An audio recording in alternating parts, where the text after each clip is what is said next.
Lesson 5, which is on advanced fractions. The topics we're going to go over today is reviewing last session, fractions and operations, least common denominator, addition and subtraction of fractions with the LCD, ratios, converting fractions to decimals, and converting fractions to percents. So the first topic we're going to go over today is reviewing last session. So the things we learned last session are first that fractions are division problems. What that means is when you have a fraction, you're basically dividing the numerator by the denominator. So in the fraction 3 over 2, the fraction bar is basically a division sign. So this is the same as 3 divided by 2. Then we learned about adding and subtracting fractions. When you're adding or subtracting fractions, first you have to make sure you have the same denominator. After you have the same denominator, you add the numerators, and then you keep the denominator the same. Or if you're subtracting, it's the same rule. You have to have the same denominator, and then you just subtract the numerators. So in the examples, 3 plus 1 is 4, and the denominators stay the same. 3 minus 1, 2, and the denominators stay the same. Then we talked about multiplying fractions. When we were multiplying fractions, it was really simple. You just multiply the numerators and then multiply the denominators. So in the example, you multiply the numerators, 3 times 3, 9, and then you multiply the denominators, 2 times 5 is 10. Then we divided fractions. So what we talked about is when dividing fractions, you just change the division problem into multiplication problem. The way you do that is first, you take the second fraction and you flip it into a reciprocal. And then you change the division sign into a multiplication sign. And then you just treat it like a multiplication problem.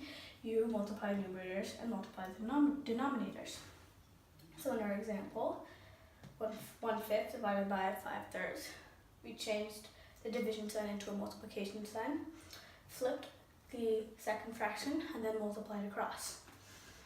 And then we also talked about equivalent fractions.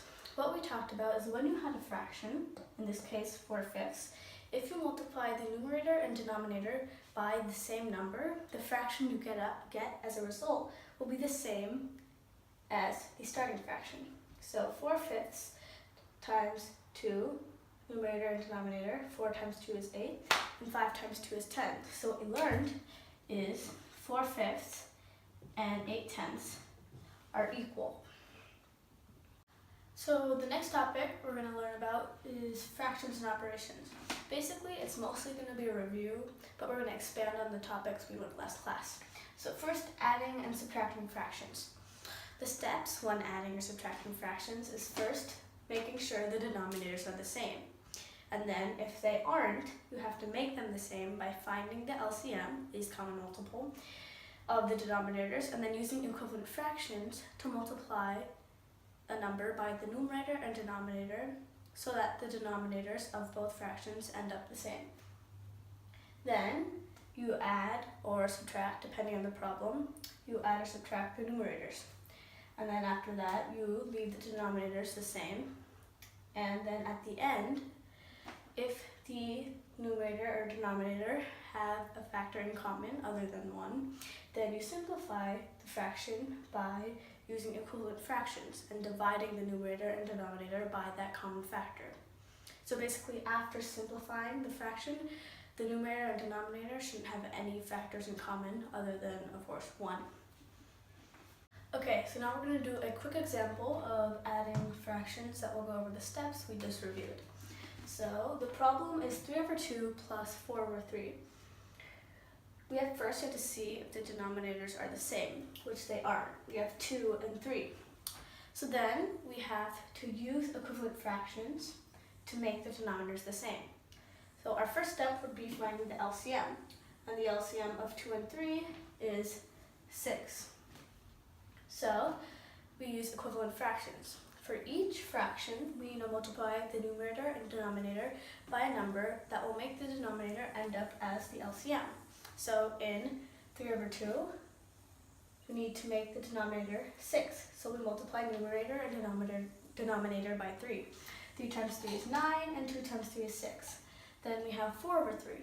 To make the denominator 6, we have to multiply numerator and denominator by 2. 4 times 2 is 8, and 3 times 2 is 6. The fractions 9 over 6 and 8 over 6, they're the same as 3 over 2 and 4 over 2. They just aren't in their simplest form. So then we add 9 plus 8 is 17, and the denominator stays the same, which is 6. And the last step is checking if we can simplify the fraction. 17 and 6 don't have any factors in common, so it's in its simplest form. So the answer is 17 over 6.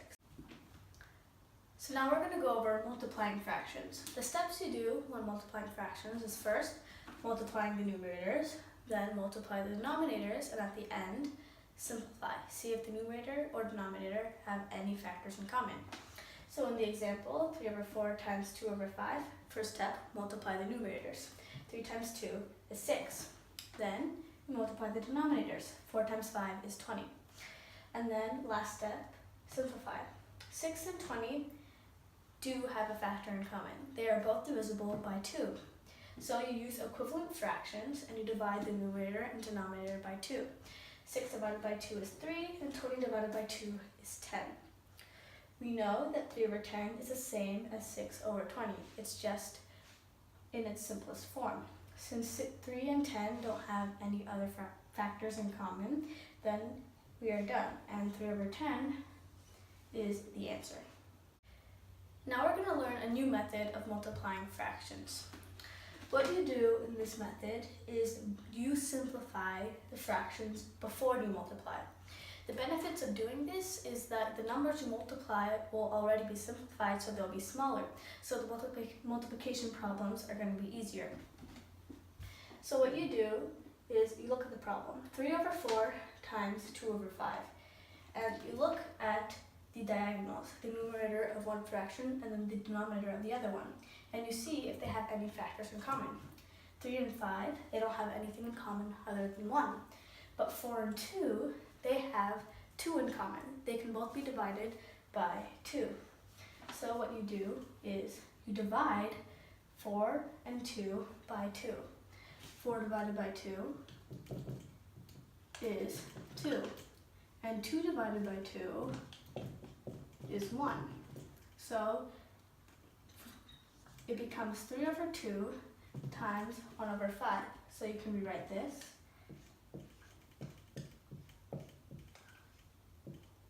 And then you just multiply the fractions.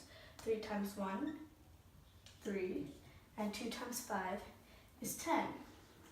And as you can see, you get the same answer from before. So basically, to review, when you're using this method, you just look at the diagonals, the numerator and denominator of the opposite fractions, and you see if they have a factor in common. And if they do, you just simplify. And then you multiply across, and then the multiplication will be easier because the numbers will be smaller. Now we're going to go over dividing fractions. The steps you go over when dividing fractions is first you keep the first fraction the same. What that means is you just write the first fraction as it is. Then you change the division sign into a multiplication sign. And then you write the second fraction as its reciprocal. What that means is for the second fraction, you switch the numerator and the denominator. And at the end, you just treat the problem like a multiplication problem. So in our example, 1/5 divided by 3/5. First, you keep the first fraction the same. So 1 over 5 stays as 1 over 5. Then you change the division sign into a multiplication sign. And for the second fraction, 3 over 5, you switch the numerator and denominator. So 3 over 5 becomes 5 over 3. And then you just treat it like a multiplication problem. When multiplying, we can use the method we just learned. We can simplify before we multiply the fractions. So we look at the diagonals. You see, do 1 and 3 have any factors in common? They don't, so you keep those the same. Then we look at 5 and 5. 5 and 5 obviously have a factor in common. They can both be divided by 5. So 5 divided by 5 would be 1, and then 5 divided by 5 would be 1. So you rewrite the problem as 1 over 1 times 1 over 3, and then just multiply across. 1 times 1 is 1, and 1 times 3 is 3. So the answer is 1/3. The third topic we're going to be going over today is LCD, or least common denominator. Basically, we already know that when adding or subtracting, we need to have the same denominator. But if we don't have the same denominator, we need to use equivalent fractions to multiply the numerator and denominators of each fractions so that the denominators become the LCMs. So basically, the LCD is just the least common multiple of the denominators. So that means that if you ever need to find the LCD, you just need to find the least common multiple of the denominators of the fractions. So in this example, you need to find the LCD of 5/6 and 7/8. So all we need to do is find the LCM of 6 and 8. And using the method we learned last class, we know the LCM of 6 and 8 is 24. So with these fractions, 5/6 and 7/8, the least common denominator would just be 24. The fourth topic we're going to be learning today is adding and subtracting with the LCD. The process of adding and subtracting is basically going to be the same, but we're just going to use LCD instead of LCM. So the first step is you have to find the LCD. And then you have to use equivalent fractions so that both fractions end up with a denominator of the LCD. So their denominators will be the same. Then you add or subtract the numerators depending on the problem. And at the end you simplify if you need to. So in this example, we have 5/4 plus 3/8. Obviously, 4 and 8 aren't the same, so we need to make the denominators the same. So our first step is finding the LCD. So, as we just learned, the LCD of two fractions is the same as the LCM, or least common multiple, of the denominators. So, the LCD of 5/4 and 3/8 will be the same as the LCM of 4 and 8. And using the method we learned last class, we know the LCM of 4 and 8 is just 8. So the LCD will be 8. And then for the second step, we need to use equivalent fractions to multiply the numerator and denominator of the fractions so that the denominators become the LCD. So with the first fraction, 5/4, to make the denominator 8, we need to multiply the numerator and denominator by 2. So doing that, 5 times 2 is 10, and 4 times 2 is 8. And as we just learned, 10/8 and 5/4, they're equal. They're the same fraction. They're just not, 10/8 is just not in its simplest form. And then for the second fraction, 3/8, we don't need to use equivalent fractions because its denominator is already the LCD. It already has 8 as a denominator. So now we just rewrite the problem. Instead of 5/4, we wrote 10/8 plus 3/8, and then we add and subtract the numerators. So 10 plus 3 is 13/8. And we look to see, can 13/8 be simplified? Since 13 and 8 don't have any factors in common, it's in its simplest form. So 13/8 is the answer. So the fifth topic we're going to be going over today is ratios. Ratios are similar to fractions. Basically, they're just fractions represented in a different form. So, if you had the fraction 5/4, if you wanted to write this as a ratio, you would write it like this, and you would call it a ratio of 5/4. This colon sign is what the ratio sign is what you would use. So, if you said that you had 3 apples for every 2 bananas, you could use a ratio. You would say 3 apples for every 2 bananas would be represented like this, 3/2, a ratio of 3/2. And if you wanted to write this as a fraction, we would just write 3/2. So basically, you just replace the fraction bar with a ratio sign. So if you wanted to convert a ratio to a decimal, first you would convert the ratio to a fraction, like we just did. And then you would convert the fraction into a decimal, which is what we're going to learn next. So the sixth topic we're going to be going over today is converting fractions to decimals. We already know that a fraction is basically just a division problem. If you had the fraction 5 over 2, the fraction bar could be seen as the division sign, so it would be 5 divided by 2. So whenever you want to convert a fraction to a decimal, you just have to solve the division problem. So what that means is if you had 1 over 10, we know that this is the same as 1 divided by 10. So if you want to convert it into a fraction, you have to just divide the numbers. So you would do 1 divided by 10, which equals 0.1. And if you had the fraction 1 over 100, this is the same as 1 divided by 100. And then you just do the division problem, and you get 0.01. So now we're going to do an example for what we just learned. We're going to convert 5 over 4 into a decimal. So we know the fraction 5 over 4 can be written as 5 divided by 4. So to solve the division problem, we're going to do long division. So when doing long division, you do see how many times 4 goes into 5. And 4 can go into 5 one time. Then 1 times 4 is 4. And then you subtract 5 minus 4 is 1. And since we want this as a decimal and not a remainder, we're going to keep on going. You put a decimal point. Now you can add as many zeros as you need. So you add a 0, this comes down. And now you want to see how many times 4 goes into 10. 4 goes into 10 2 times. So 2 times 4 is 8. Then you subtract. 10 minus 8 is 2. You add another 0. It comes down. And you have 20. You want to see how many times 4 goes into 20, which is 5. 5 times 4 is 20, so you subtract. And you have 0. So you're done. There is no remainder. So 5 divided by 4 is 1.25. So 5 over 4, written as a decimal, would be 1.25.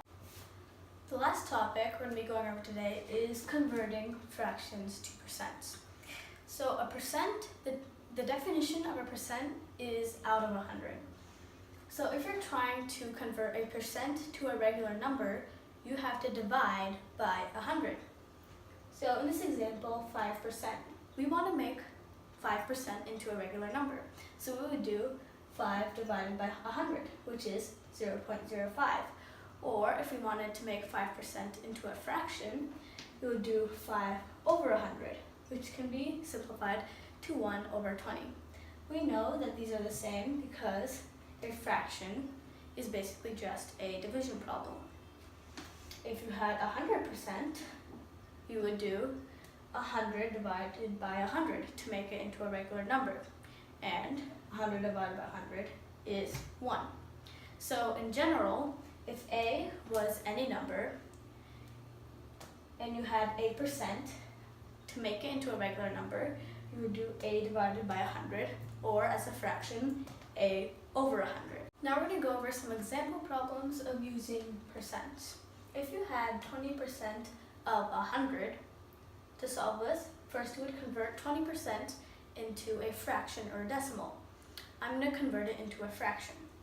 So 20% is the same as 20 over 100, which can be simplified to 1 over 5. So 20% of 100 can be rewritten as 1 over 5 times 100. And using the multiplication rules we learned earlier, this multiplication problem is the same as 100 over 5. And 100 over 5 can be simplified to 20.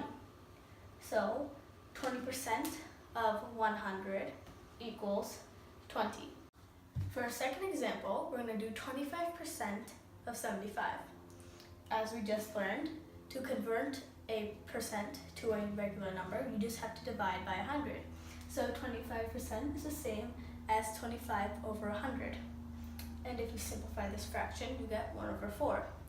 So to rewrite this problem without percents, we would just do 1 over 4 times 75. And then After you multiply, you get 75 over 4. So the answer of 25% of 75 is 75 over 4. If you prefer to convert the percent into a decimal, then you can do that, but I prefer using fractions, so I converted the percent into a fraction. Now we're going to go over a few review problems that will cover the topics we just learned. So in this first problem, it says Sally completed 11/12 of Wednesday's crossword and 2/9 of Tuesday's crossword. In total, what fraction of these crosswords did Sally finish? So what the question is asking is it wants to find the sum of 11/12 and 2/9 because it wants to find the total crosswords that Sally finished. So our problem is 11/12 plus 2/9. So we know when adding, we need to see first if the denominators are the same. 12 and 9 are not the same, so we need to find the LCD, or least common denominator. So to find the LCD, we just need to find the LCM of 12 and 9. And using the methods that we learned last class, we know that the LCD of 12 and 9 is 36. So the LCD is 36. And then we can use equivalent fractions so that both of these fractions have a denominator of 36. So 11/12 has to be multiplied, numerator and denominator, by 4. Oh, no. 11/12 has to be multiplied numerator and denominator by 3 so that the denominator becomes 36. 11 times 3 is 33, and 12 times 3 is 36. 2/9 has to be multiplied by 4, so the denominator is 36. 2 times 4 is 8, and 9 times 4 is 36. So now we can rewrite this problem. 33 over 36 plus 8 over 36. Now we can add because the denominators are the same. So 33 plus 8 is 41, and the denominators stay the same, so the answer is 41 over 36. Now we need to see if we can simplify this fraction. 41 and 36 don't have any factors in common, so this fraction is in its simplest form. So the fraction of crosswords that Sally finished is 41 over 36. So our second review problem is going to be going over percents. The question is asking, what is 40% of 800? We know that to convert a percent into a fraction, you just need to divide by 100. So 40% equals 40 over 100.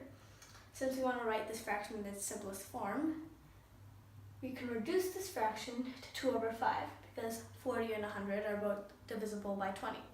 40 over 20 is 2, and 100 divided by 20 is 5. So now we can rewrite the problem without percents.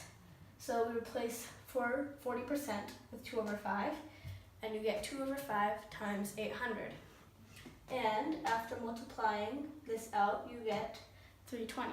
So 40% of 800 is 320. For our third problem, we have to convert the ratio of 3 to 4 into a decimal. And as we said before, to convert a ratio into a decimal, first you convert the ratio into a fraction, and then you convert the fraction into a decimal. So, as we already know, 3 over 4 can be written as the fraction 3 over 4.